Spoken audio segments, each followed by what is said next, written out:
সন্দীপ ঘোষের ছায়াসঙ্গী প্রসূন চট্টোপাধ্যায়কে বাড়ি থেকে তুলে নিয়ে গেল ইডি। তবে তাকে গ্রেপ্তার করা হয়েছে কিনা এখনো পরিষ্কার নয়। এই বিষয়ে ইডি আধিকারিকরা বা প্রসূন কেউই সংবাদ মাধ্যমের ক্যামেরার সামনে কিছুই বলেননি। দীর্ঘ প্রায় 7 ঘন্টা জিজ্ঞাসাবাদ ও তল্লাশির পর সোনারপুরের সুভাষ গ্রামের প্রসূনের বাড়ি থেকে বের হন ইডি আধিকারিকরা। সেখান থেকে কিছু তথ্য মিলেছে বলেই অনুমান করা হচ্ছে। যখন প্রসূনকে নিয়ে যাচ্ছিল ইডি, তখন এলাকার মানুষ উই ওয়ান্ট জাস্টিস স্লোগান দিতে থাকে। এই প্রসূন আরজিকর হাসপাতালের ডাটা এন্ট্রি অপারেটর ছিলেন। 2017 সাল থেকে কার্যত সন্দীপ ঘোষের ছায়াসঙ্গী হিসেবে কাজ করছিলেন তিনি। আর্থিক দুর্নীতি মামলায় তার নামও জড়িয়েছে। আমরা শুনে নেই স্থানীয় বাসিন্দা সোমা দাস এ বিষয়ে কি বলছেন।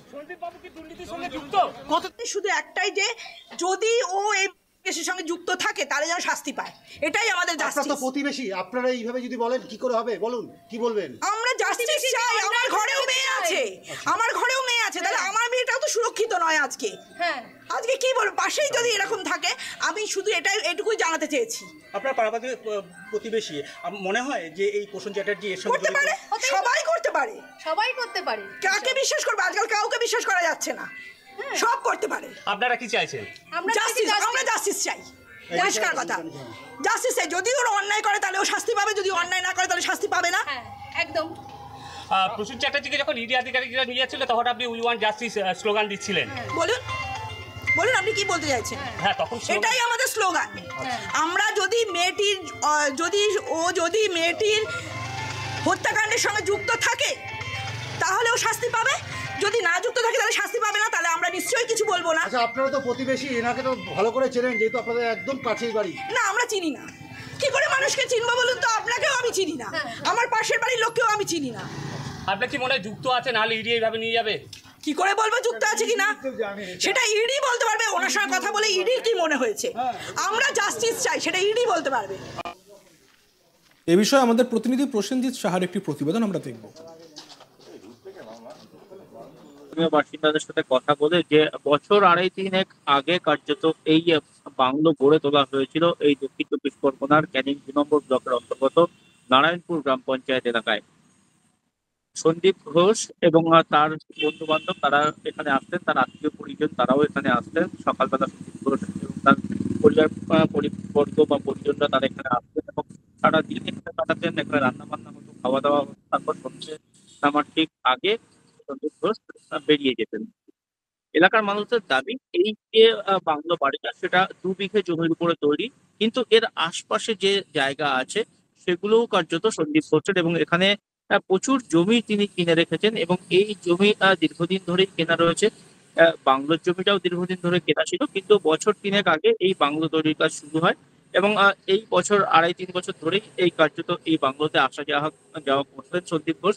আর শেষ এসেছিলেন মাস 3 আগে, তেমনটাই কিন্তু সূত্রের খবর। এবং এই বাংলোর যিনি কেয়ারটেকার রয়েছে তার সাথে আমরা কথা বলি, তিনি জানিয়েছেন যে সন্দীপ ঘোষের সাথে তার মাঝে মধ্যেই কথা হতো, ফোন করে খোঁজ খবর দিতেন তিনি বাংলোতে ঠিকমতো পরিষ্কার পরিচ্ছন্ন করার কাজ হচ্ছে কিনা, ঠিকমতো বাংলোর গাছপালাগুলো পরিচর্যা করা হচ্ছে কিনা সেই সমস্ত খোঁজ তিনি নিতেন। আর যখন আসতেন এখানে তখন কখনো হয় বাবা মা, কখনো শ্বশুর শাশুড়ি, কখনো স্ত্রী পুত্র সহ অন্যান্য বন্ধু বান্ধবদেরকে নিয়ে তিনি এখানে আসতেন।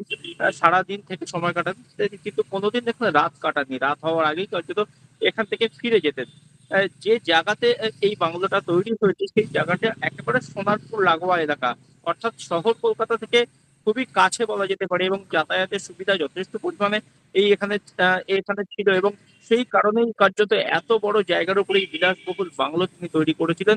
এবং এই বাংলোটাকে স্থানীয় কিছু যুবক তারা খামার বাড়ি হিসাবেও কিন্তু এটার পরিচর্যা করতে এখানে হাঁস মুরগি থেকে শুরু করে অন্যান্য গবাদি পশু সেগুলো কিন্তু এখানে প্রতিপালন হতো, তেমনটাই কিন্তু স্থানীয়রা জানাচ্ছেন। এবং দীর্ঘদিন ধরেই কিন্তু এই কাজ চলছে। তবে এলাকার মানুষজন তাজ্জব হয়ে গিয়েছেন যখন আরজিকর কাণ্ডে সন্দীপ ঘোষের নাম জড়িয়েছে এবং এলাকার মানুষের দাবি যে এই নাম জড়ানোর পর থেকে কার্যত সন্দীপ ঘোষ তিনি কিন্তু এখানে আর আসেননি, এখানকার কারোর সাথে কিন্তু তিনি যোগাযোগ আর করেনি, তেমনটাই কিন্তু এলাকার মানুষজন জানাচ্ছেন।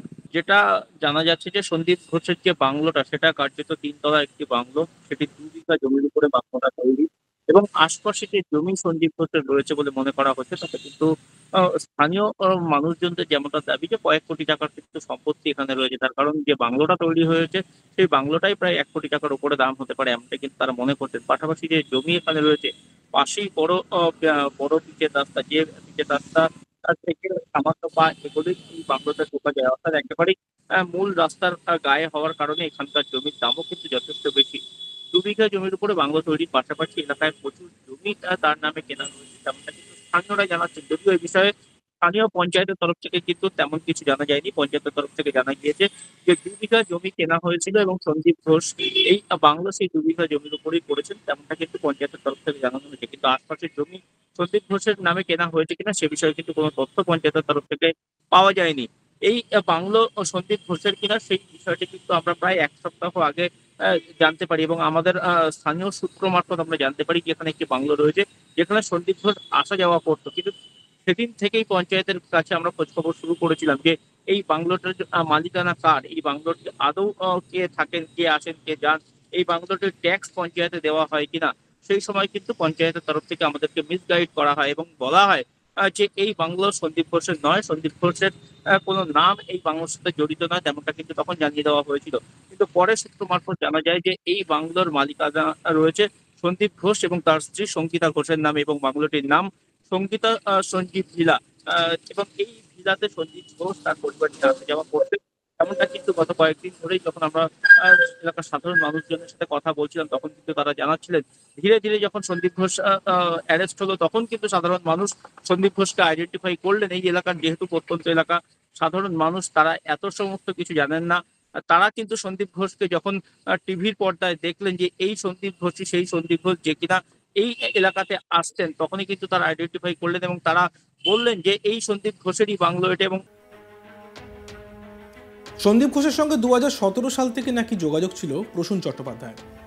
এতদিন সিবিআই সন্দীপকে নিয়ে তদন্ত শুরু করেছিলেন। টানা জেরা করা, দীর্ঘদিন যাবৎ জেরা করার পর অবশেষে আরজি করের প্রাক্তন অধ্যক্ষ সন্দীপ ঘোষকে গ্রেপ্তার করে সিবিআই। এবার মাঠে নামলো ইডি। তার ছায়ার সঙ্গে প্রসূন চট্টোপাধ্যায়কে রীতিমতো বাড়ি থেকে নিয়ে গেল ইডি। তবে তাকে গ্রেপ্তার করা হয়েছে কিনা এখনো পরিষ্কার নয়। এ বিষয়ে ইডি আধিকারিকরা বা প্রসূন কেউই সংবাদ মাধ্যমের ক্যামেরার সামনে কিছুই বলেননি। দীর্ঘ প্রায় 7 ঘন্টা জিজ্ঞাসাবাদ ও তল্লাশির পর সোনারপুরের সুভাষ গ্রামের প্রসূনের বাড়ি থেকে ইডি আধিকারিকরা বের হন। সেখান থেকে কিছু তথ্য মিলেছে বলেই মনে করা হচ্ছে।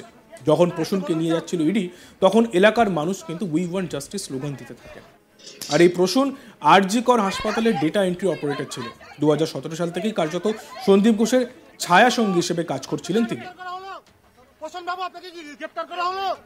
কোন রকম দুর্নীতির সঙ্গে কি আপনার যোগ আছে?